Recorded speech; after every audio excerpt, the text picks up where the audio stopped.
In the 28th episode of the American Reveille Podcast, I talk about the flashpoints going off in Democrat-run cities across this country. With the rebel left openly murdering Trump supporters, the conflict seems to be de-evolving into a Mad Max-like environment where we cannot depend upon anyone but ourselves for safety, shelter, and sanctitude. As Joe Biden and Kamala Harris pander to extremists and criminals, the most vulnerable in our communities pay the price. Hey, don't you think that if you fought the cops, put one in a headlock, and went for a knife that you might be full of holes soon? Yeah, me too. Weird, right? From Jacob Blake to the Kenosha Kid, Kyle Rittenhouse, and the unfortunate murder of Aaron J. Danielson in Portland the other night, this episode traces the unrest to its sinister socialist roots.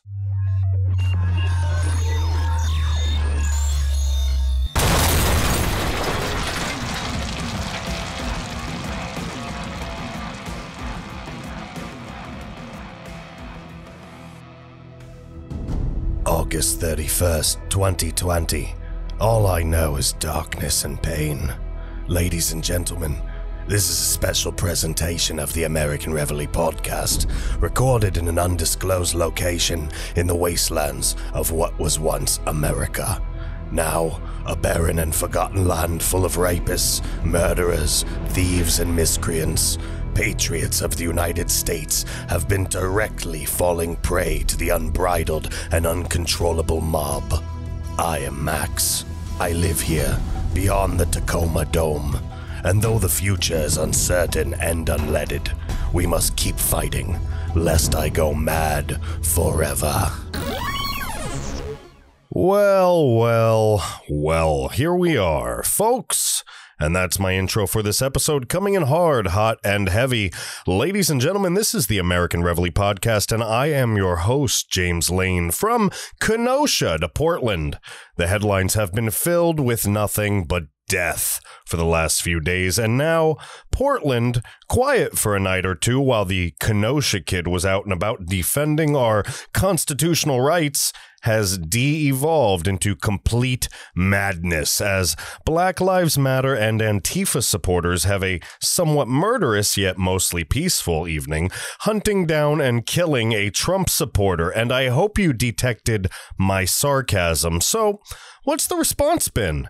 From Jillian Flackus of the Associated Press, after a news conference in which Portland Democratic Mayor Ted Wheeler blamed Trump for his own incompetence.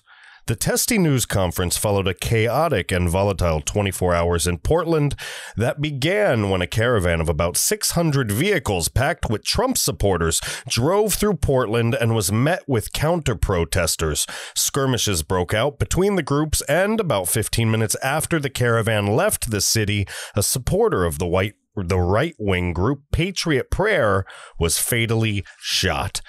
Patriot Prayer founder Joey Gibson identified the victim as Aaron J.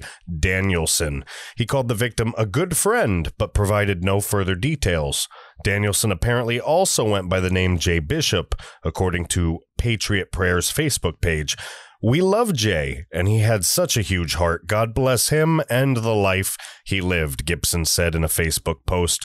Trump retweeted the victim's name and wrote, "Rest in peace, Jay." Folks, I'm willing to make a bet. You want to know what that bet is? I bet that if you go right now and run a background check on Mr. Aaron J. Danielson, he probably won't come up as a rapist or a sexual predator or a violent offender. Look, I haven't looked this up, and I'm making a risky statement, but to me, this statement really isn't risky because these folks weren't criminals pretending to peacefully protest. These folks were counter-protesting, which is their right, and we can all see the obvious aggressors here on the left. So, we put out a new article yesterday called Joe Biden and Company Flip-Flop from Chaos to Order because we wanted to point out to everybody the hypocritical nature of the left and the lack of regard in which they show all of us on the right and everyone else in the middle, wondering what the hell is actually going on. What's going on is absolute insanity. And probably the dumbest move anyone could make on a chessboard. Instead of taking any responsibility whatsoever for the violence and chaos in Democrat-run cities, Joe Biden, Kamala Harris, Ted Wheeler, and all the other Democrat miscreants have twisted the narrative and are somehow blaming Trump for the riots now. Wow.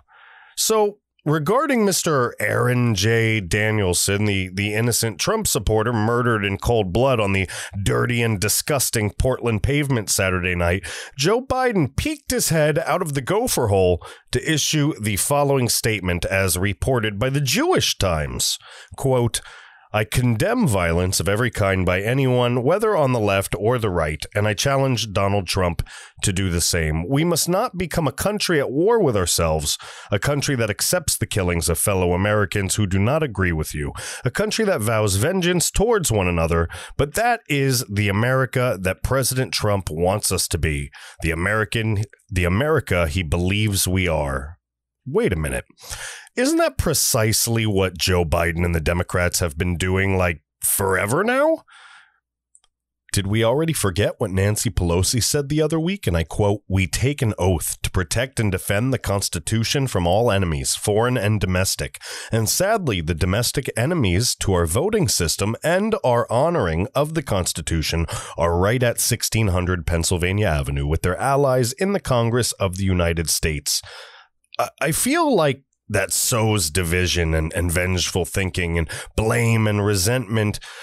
Aren't you the leader of the Congress majority? I mean, folks, the Democrats are praying that you aren't paying attention. Let's continue with Biden's statement. So he goes on to say, quote, as a country, we must condemn the incitement of hate and resentment that led to this deadly clash. It is not a peaceful protest when go out spoiling for a fight. What does President Trump think will happen when he continues to insist on fanning the flames of hate and division in our society and using the politics of fear to whip up his supporters? He is recklessly encouraging violence. He may believe that tweeting about law and order makes him strong, but his failure to call on supporters to stop seeking violence shows just how weak he is. Guys, when Biden says that Trump is failing to call on supporters, when he says Trump is failing to bring supporters together, you have to understand something. When other leaders from other groups try to boycott your actions and decisions, that doesn't make you a bad leader. It makes you a betrayed leader. The left has been, is, and continues to betray the President of the United States of America. Pure treason. The left truly hopes you are as ignorant as they think you are. So Aaron J. Danielson is murdered in Portland, Oregon. That's Mayor Ted Wheeler's turf, the spineless coward standing up for the very people wanting to drag him from his own home and beat him down in the streets. He wants so bad to be a part of this criminal element, and don't worry, I think when everything settles down, he'll eventually be wearing handcuffs for his crimes against his own citizenry, and I'd even go as far as calling it possible crimes against humanity for holding his own city hostage with fear. So he comes out yesterday for a press conference. Does he A, take responsibility, B, take ownership, or C, blame Trump like a sniveling coward? Take a listen to this patheticness. President Trump, for 4 years, we've had to live with you and your racist attacks on black people.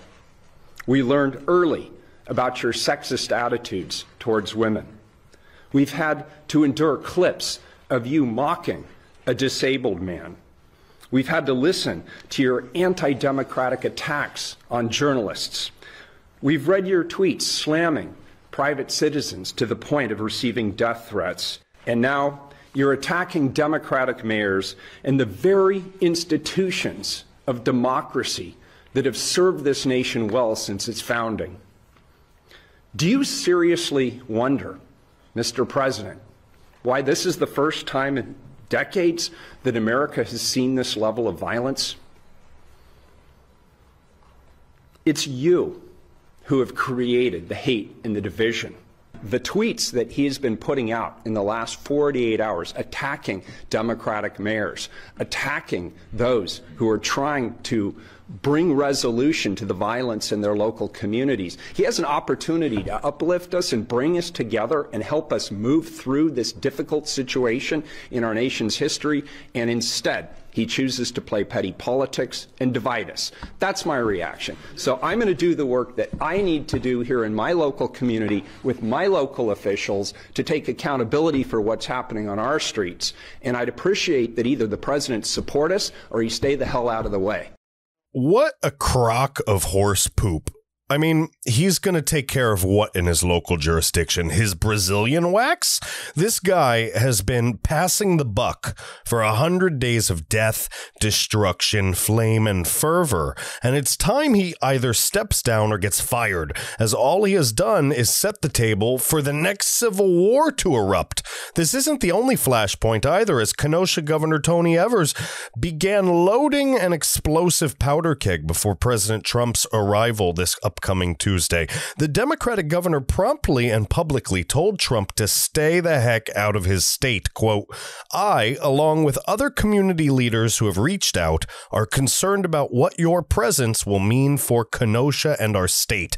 I am concerned your presence will only hinder our healing. I am concerned your presence will only delay our work to overcome division and move forward together. End quote. The ridiculous thing about the statement, guys, is the nature and reason for which it was crafted. And believe me, it was carefully and tediously crafted. This statement, initially in the form of a letter obtained by the Associated Press, and we don't have to wonder how they got it, this statement was made to incite violence as to hopefully turn the narrative in the opposite direction. This tactic is akin to a military turning maneuver on a live battlefield attempted by an inexperienced young officer. Absolutely impossible to pull off. Evers does not share any mental real estate with such figures as, say, unconditional surrender Grant or Napoleon Bonaparte or even President Donald J. Trump. So this maneuver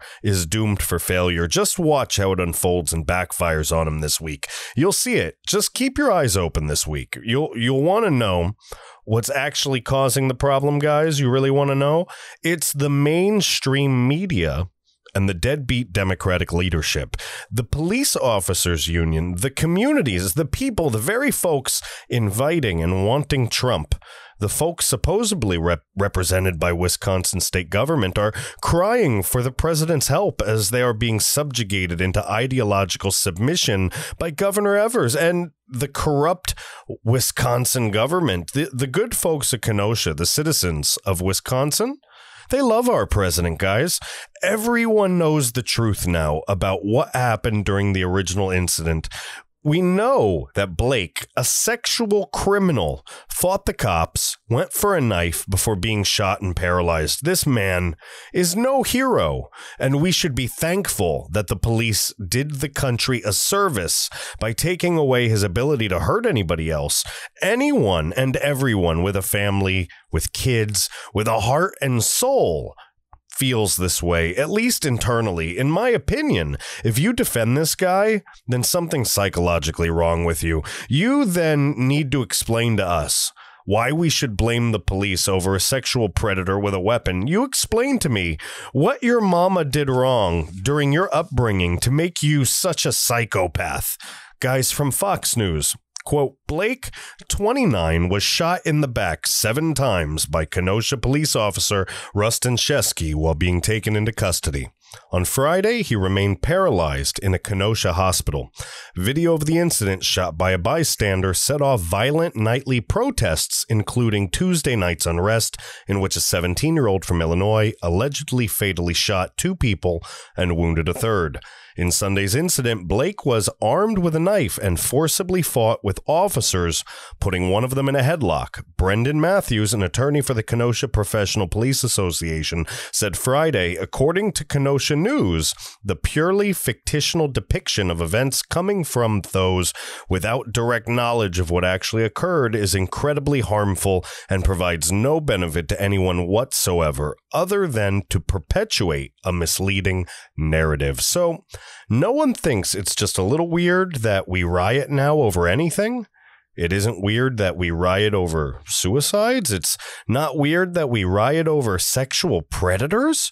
When did we ever support rapists, folks? When did we ever support violent criminals? When did we support wife beaters? Guys, this isn't weird to you? All of this violence is senseless enough for you to recognize an organized infiltration when you see one, a force with a brain behind it. Trump is coming to Kenosha because the people want him there, guys, because Kyle Rittenhouse is a patriot for defending American property from criminals, and because the American dream isn't as dead as the left wants you to believe it is. And by the way, the Associated Press refers to the Kenosha Kid as a white 17-year-old police admirer. What do you think they'd call us if we described someone as a black 17-year-old Obama admirer? Maybe the racial justice czar would come by and black bag you, because that's what this turns into when left unchecked, folks. President Trump is not the enemy, guys. He is here to help us. He's here to keep this country from devolving into a Mad Max-like dystopian future where a socialist regime forces communism upon this country, and in the wake of its collapse, the world burns to the ground.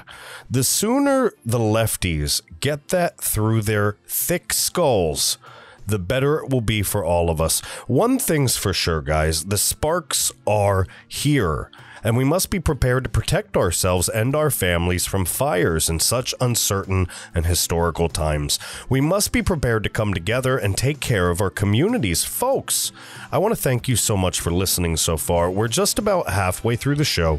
I really appreciate you guys hanging out with me today. I'm always trying to push the limits with this show, and all of your feedback has been incredible and enormously appreciated. So keep it coming. And in the meantime, we're going to dig even deeper into the violence sweeping Democrat-run portions of our country while sifting through the fake news and the false statements. Folks, please take a couple seconds to give us a 5-star rating on Apple Podcasts, and don't forget to share and talk about this show and our organization. Say it with me. The American Reveille. The American Reveille. The American Reveille. Guys, we'll be right back after a few words from our sponsor and the chief financier of this show. He's a very important guy. In fact, his wife thinks he's a very sexy man, and some say there wouldn't be an American Reveille podcast without him. You guessed it. It's me, of course. We'll be right back in a minute.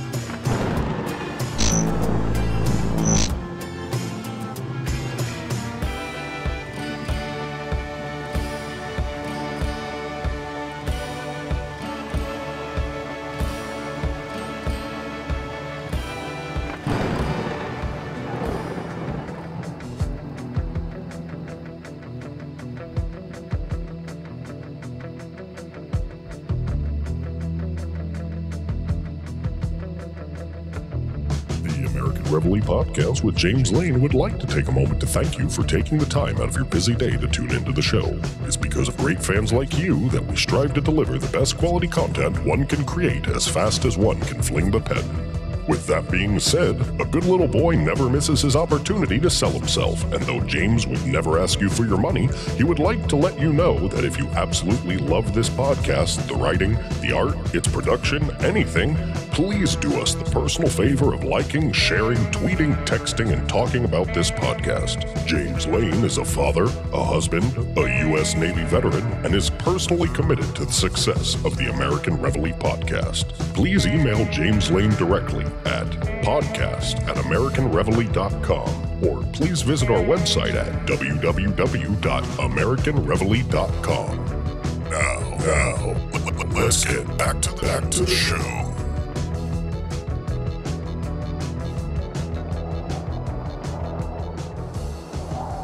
Greetings from the humongous, the Lord Humongous, the warrior of the wasteland, the Ayatollah of rock and roller. I am gravely disappointed that again you have made us, the American people, deal with your bullshit leftist social agenda. But now that we are paying attention, you will undoubtedly suffer the consequences. You want to take your ideology into our towns and cities? What a puny plan. Stand down, or else we will release the dogs of war. So, if you're wondering what just happened, remember, this is a special edition of the American Reveille Podcast, and being that the Democrats apparently condone murder, now as long as it's in the name of Black Lives Matter and Antifa, the foundations that bind this country together are rapidly deteriorating. So, why not do a Mad Max-themed episode? Hey, guys, I'm trying something new and having some fun with it, and if you are a Mad Max fan, then you most likely thought that was hilarious. So anyway, let's get serious again. All this violence, this escalation, ladies and gentlemen, this episode, it's important because I wrote it like this to put a point across. This is the United States of America, and we're not falling apart. As ridiculous a movie Mad Max is, the same can be said about the leftist narrative being shoved down each and every one of our throats at this very moment. What's that narrative, you ask? The left's new immediate strategy is to try through any means possible to make us feel like this country is on the verge of breaking apart. Weeks ago, in my Operation False Phoenix episode, I predicted that the Democrats already knew they've lost and now are on an unstoppable path towards self-destruction. In the meantime, I predicted that collateral damage would be the primary objective of the Democrat Party until the election. What are we witnessing? This almost methodical escalation of violence we are seeing. This is part of that collateral damage plan. On fire didn't work? Escalate. Seizing land didn't work? Escalate. Attacking people didn't work? No. Escalate. Now they're killing people. So the question becomes, what's next? With roughly 2 months left before the landslide re-election of President Donald Trump, what's next on the list if they're already at murder? Let's go back to Jacob Blake for a few minutes because we aren't just at murder, we're also at glorifying sexual offenders. Listen to this. People are marching and protesting for a sex offender. From the Associated Press, quote, with chants of one person, one vote, and no justice, no peace, a crowd of about 1,000 demonstrators gathered outside a Wisconsin courthouse Saturday to denounce police violence and share messages of change. A week after an officer shot Jacob Blake in the back and left the 29-year-old black man paralyzed. The diverse group of protesters also chanted 7 bullets, 7 days, a reference to the number of times Blake was shot last Sunday, as they marched towards the courthouse in Kenosha.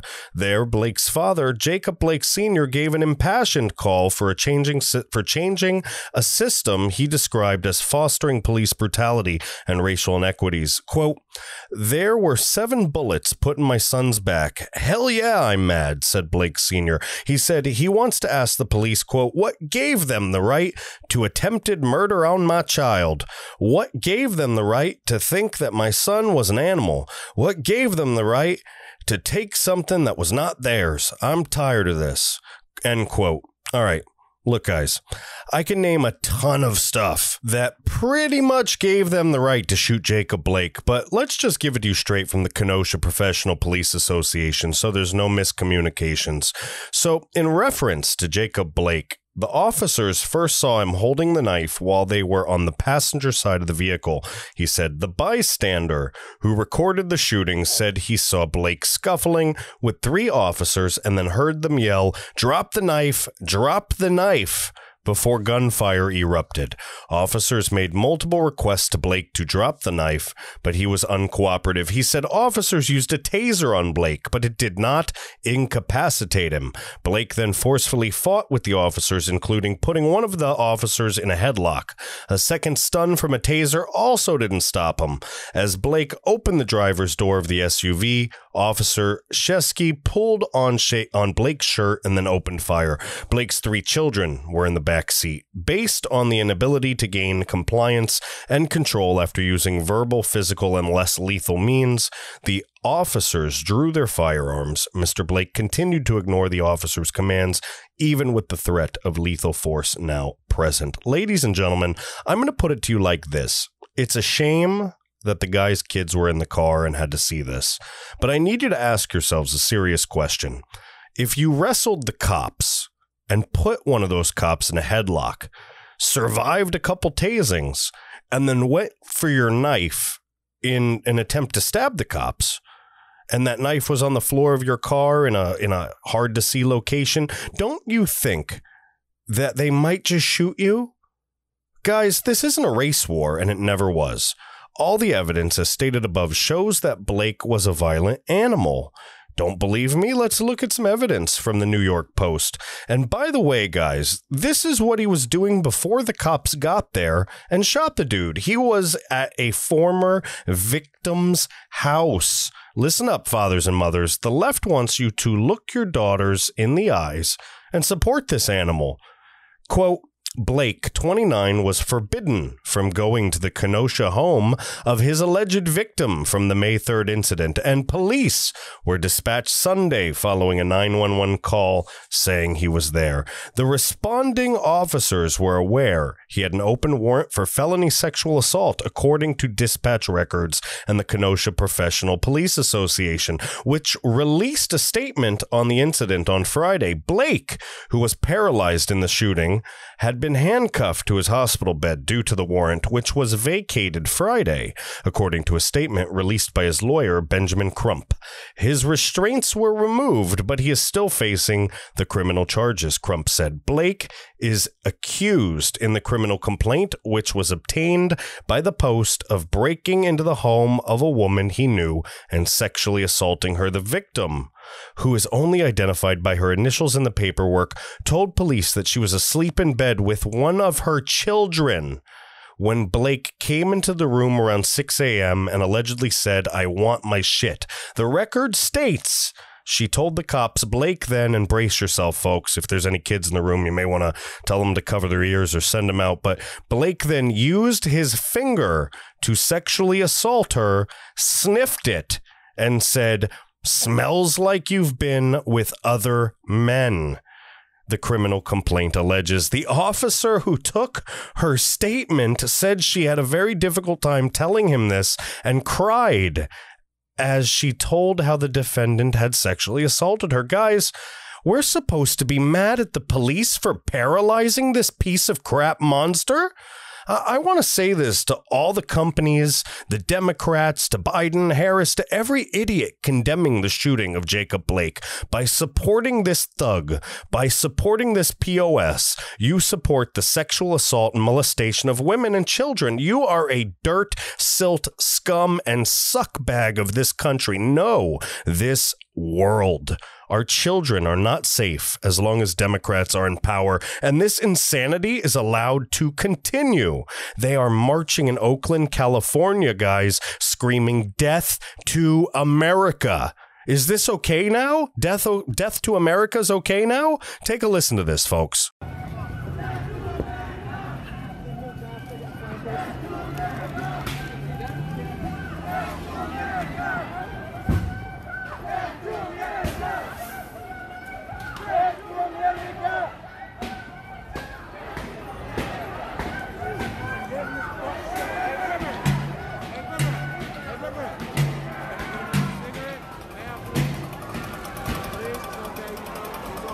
Cheers, man.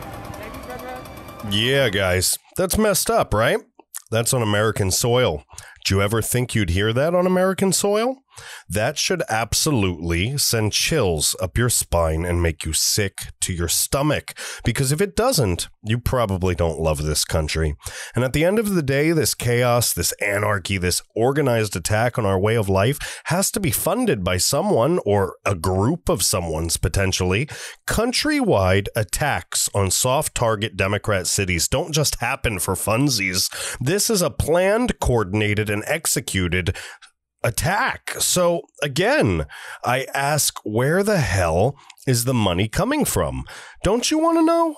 The recently accosted Senator Rand Paul of Kentucky and House Representative Ken Buck of Colorado want to know as well. From Nick Givas of Fox News, Givas or Jivas, hopefully I'm saying that right, we'll figure it out. Representative Ken Buck, Republican, Colorado, on Sunday, called for a Department of Justice investigation into the funding of recent violent protests that have sprung up across the country, echoing statements made by Senator Rand Paul, Republican Kentucky, who was recently attacked while with his wife during the Republican National Convention. The Justice Department needs to open an investigation into who is funding these violent riots, Buck tweeted. Buck had first addressed the issue after Paul and his wife Kelly were accosted while returning from the RNC on the way back to their hotel. Quote, if the Tea Party threatened a Democratic senator and assaulted police officers like this, it would be leading on CNN, end quote, the Colorado Republican wrote on Friday. Every conservative politician would be asked to condemn it. So where's the outrage? And really quick, guys, we all know why there's no outrage. We aren't stupid like they think we are we? It's because the Democrats want the chaos. They want the confusion. They need the killings to continue. It's plain and simple. Rand Paul continues, guys. My question is, who are these people? Who paid for their hotel rooms? Who flew them in? Law enforcement needs to look at the funding of violent criminal activity like this, and national Democrats need to confront it. It's organized. It's paid for. It's violent. It's not about black lives or any lives. It's about anarchy and destruction, end quote. Ladies and gentlemen, there it is. It's all about anarchy. It's all about destruction. It's all about causing chaos, causing confusion, making your typical day-to-day life more difficult to distract you from our president, improving your life in generally every way for every American. It's to distract you from the crimes they commit during this crazy period so that they can avoid jail when it's all said and done. And when Trump fulfills his campaign promise of draining the swamp for good, I want you to look up the Pacific Northwest Youth Liberation Front. I'll say that again. The Pacific Northwest Youth Liberation Front. I bet a ton of you have never, ever heard of that. This stuff goes deep, guys, really deep. It goes all the way down to the root of the violence and chaos in our streets. And what does it relate to? It relates to the socialist agenda. And make no mistake, guys, don't be played for fools. These groups just call themselves anti-fascist groups, when in fact, they're true to the bone fascists themselves, playing a dangerous game of revolution with the wrong friggin' people. This is directly from their website, guys. Quote, we are an autonomous network of youth and student collectives dedicated to the liberation of all people through any means necessary. We formed because we see the rise of fascism and hate in America, and our voices are too strong to be silent. That sounds pretty autocratic. We believe students and youth have the strongest voice, and when we organize and resist, we can make huge changes locally and nationally. Our goals: we want all youth and students to rise up, be heard, and question our government and demand change. What change exactly? We don't know. It doesn't say. We want a completely reformed school system based off all of the students' needs. Youth internationally deserves a real education system that educates and prepares students instead of spewing out state propaganda. So basically, it wants everyone at the lowest common denominator so they can be controlled. We want to end the war on the working class by ending brutal gentrification practices and other anti-working class policies. They don't even know what that definition means. We want to put an intimate end to the militarization of local police departments by putting an end to the use of flashbangs, tear gas, and other extremely militarized weapons, and stopping preemptive protest crackdowns so that we can use all of these weapons against the police and take over larger chunks of territory. We want the ruling class and government officials to be taxed heavily, and for that money to go towards local school districts prioritizing working class areas. Jesus. We want to put an end to all ICE and DHS operations nationally. We refuse to allow literal fascist systems to terrorize our communities. Wowza. What a piece of work there, folks. And all of these people have similar mission statements. All of these groups, have similar mission statements and self-descriptions. Even Black Lives Matter. None of this is about empowering black people or any people. It's all about punishing rich people and bringing forth some socialist utopian BS dream. Just look at all the things they are asking for and tell me how society will function. Tell me how millions of people who don't have the same viewpoint will be able to exist here. They say any means necessary in the first sentence. There's no valid argument for socialism in this country. There's no place for it. There's no room for it. There's no life for it here.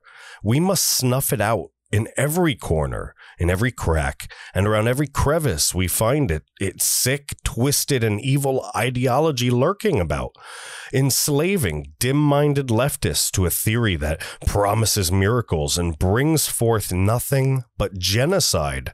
So I ask you to look deep inside yourself and question the narrative, because if we don't, if we just sit idle, if we just shut up and smile our way through this, our children will be living in a Mad Max sequel at some point down the line, and it'll be all our faults for remaining silent, and it'll be just too late to do anything about it. Ladies and gentlemen, we are almost at the close of this, the illustrious 28th episode of the American Reveille Podcast. And I don't know if you know this or not, but we also do some videos, we do articles, we have an entire website, www.americanreveille.com. We are a growing company. We are in the business of uniting the right in the cause of preserving our liberty. Folks, you have to admit by now that something's different about my podcast. Isn't it? I'm not begging you for your cash. That's what's different. The money will come down the road in other ways. Trust me, guys. I'm not worried about that. I'm developing value streams that don't take the skin off your back. I really love what we're doing here, and I will grow this movement, provide careers with this company, and expand our vision far and wide, which is something that I couldn't do without all of you, the awesome listeners of this show. I want to thank you guys so much for being a part of this, and again, please take your time to toss me a 5-star rating on Apple Podcasts, like this show, talk about this show, spread the word to your friends and family. We are growing, and your water and sunlight is greatly appreciated. I have so many ideas in my head. I've got some ideas for a couple cool contests coming up in the future, as well as some fun plans for the debates coming up. Guys, please reach out to me on social media. I'm on Twitter, Facebook, Parler, LinkedIn, Instagram, all these things, which can be reached via the links in the description section below this episode. For direct questions or feedback, I'm also always available at jameslane@AmericanReveille.com. So until next time, folks, stand tall, shoulders back, and don't apologize. We're going to win this battle. Cheers.